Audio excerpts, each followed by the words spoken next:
বিয়ে করেছি বউকে, কিন্তু শালি পেয়েছি ফ্রিতে। বুঝেননি তো? চলেন বুঝায়। বিয়ে করে বাসর ঘরে ঢুকেছি। এমা, বিছানায় মেয়ে দেখি দুইটা। একজন ঘোমটা দিয়ে বসে আছে, আরেকজন পাশে ঘুমাচ্ছে। ব্যাপারটা কি দেখতে গেলাম, এই তো দেখি মেয়ের বোন। যদি সে ছোট হতো মানা যেত, কিন্তু সে অনার্স প্রথম বর্ষে পড়ে। কাশি দিলাম। কোনো কাজ হলো না। বউ উঠে এসে সালাম করলো, কিন্তু ঘুমন্ত মেয়ের উঠার কোনো নাম গন্ধ নেই। মুখ দিয়ে কিছু বলতেও লজ্জা লাগছে, কারণ পরে যদি বউ আবার ভাবে এই বেটা নির্ঘাত ব্যাকুল হয়ে আছে। তাই আরেকবার কাশি দিলাম, এবার একটু জোরে। কাজ হয়েছে। শালিকা নাড়াচাড়া দিয়ে উঠে বসেছে। আমাকে দেখে সুন্দর মতো সালাম দিল। আসসালামু আলাইকুম দুলা ভাই। ওয়ালাইকুম সালাম।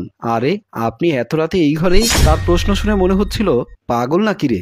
মুখের ওপর বলিনি, যদি কষ্ট পায়। তুমি মনে হয় ভুলে যাচ্ছ, আমার তোমার আপুর সাথে বিয়ে হয়েছে, আর আজকে আমাদের হি হি হি।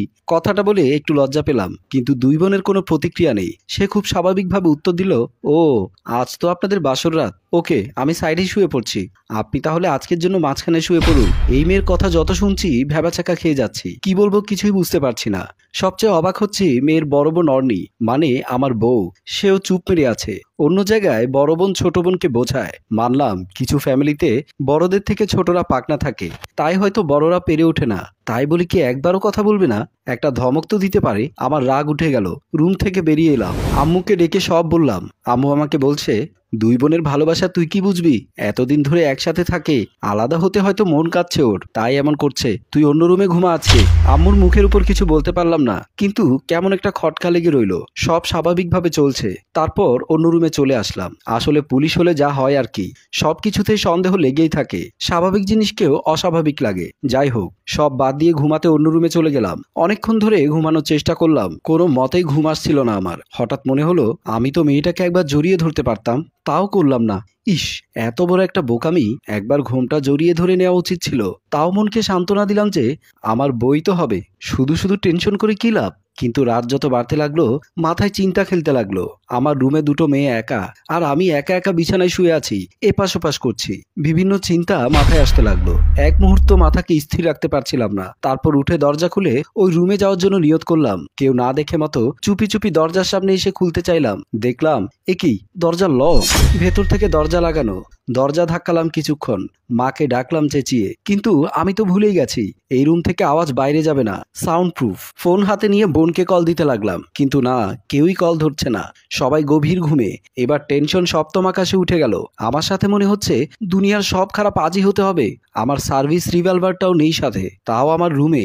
মাথা চেপে বসে পড়লাম মাটিতে। আমি ফেসে গেছি, আমি নিশ্চিত ফেসে গেছি। না হলে এত কিছু একদিনে হওয়া ছিল না। আমার একবার বউটাকে জড়িয়ে ধরে দেখা উচিত ছিল। কিছুক্ষণ পর হঠাৎ দরজা খোলার আওয়াজ পায়। আমি দৌড়ে যাই সেখানে। দেখছি বউ ওয়াশরুমে ঢুকছে। আমি রুম থেকে বের হই। দরজার এপাশ থেকে দাঁড়িয়ে দেখলাম আমার শালিকা ঘুমাচ্ছে। আমি আর কিছু না বলে ভাব ধরে দাঁড়িয়ে রইলাম।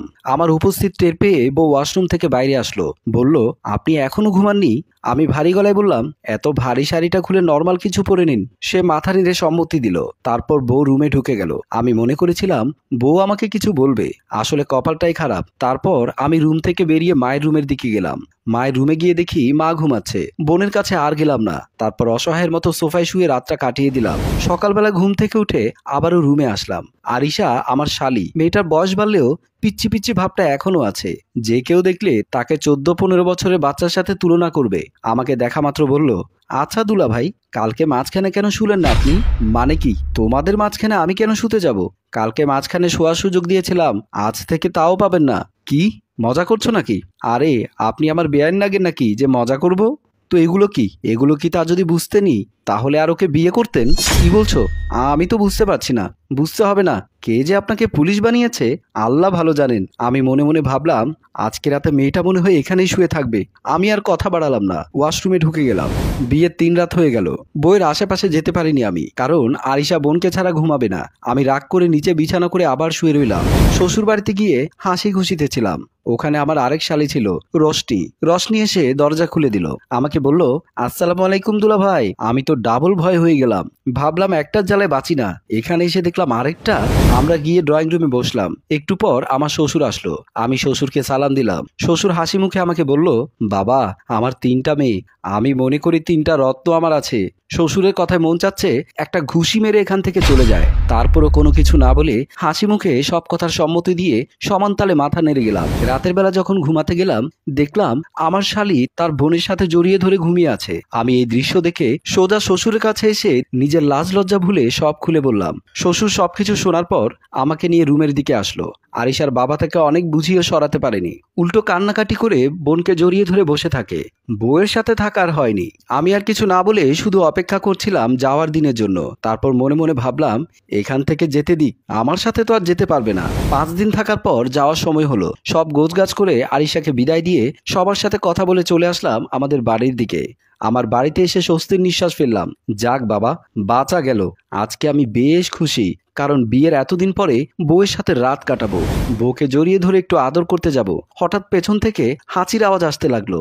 রাতের বেলা, তার উপরে হাঁচির আওয়াজ। আমি চমকে উঠে পেছনে ফিরলাম, দেখলাম আমার শালি দাঁড়িয়ে আছে। আমি বললাম, মানে কি ভাই? আমাকে দেখে হেসে দিয়ে বলল, দুলা ভাই সারপ্রাইজ কেমন দিলাম? ওর এমন রিয়েকশন দেখে বউ হেসে দিল। এমনিতে মাথা গরম। বউকে একটা ধমক দিয়ে বললাম, চুপ। 7 দিন 8 রাত বউয়ের আশেপাশেও যেতে পারিনি। যখনই কাছে যেতে নেই, কোথা থেকে যে পেত্তির মতো এই আরিশা চলে আসে কে জানে। আর রাতে তো আরিশার সাথে ঘুমাবেই। বউ থেকে কিভাবে সরানো যায় আরিশাকে, এই চিন্তায় ভুগছি। পরের দিন মা আরিশাকে বলল, মামুনি বলছিলাম কি, তোমার আপু আর ভাই ওরা একসাথে থাকুক আজকে থেকে তুমি আমার সাথেই থাকবে। আরিশা মাকে জবাব দিল, ফাতিন শুধু আমার বোন ওকে বিয়ে করেছে তো কি হয়েছে? আমার ভালোবাসাকে কিভাবে আগলে রাখতে হয় খুব ভালো করে জানি আমি। যে আমার সে শুধুই আমার। কথাটা শুনে বড় ধরনের শক খায়। মানে কি? বিয়ে করলাম একজনকে, এখন দেখি আমাকে ভালোবাসে আরেকজন? লে হালুয়া, এবার কি হবে আপনারাই বলুন তো ভাই। আমি কোন পাগলের পাল্লায় পড়লাম? বাকি অংশ দেখতে চাইলে আমাদের সাথেই থাকুন। গল্পটি কেমন হয়েছে কমেন্ট বক্সে লিখে জানাবেন। গল্পটি রচনা ও প্রযোজনায় মঞ্জুর মোর্শেদ, পরিচালনায় রেজাউল কবির চৌধুরী, ক্যামেরায় রিমন।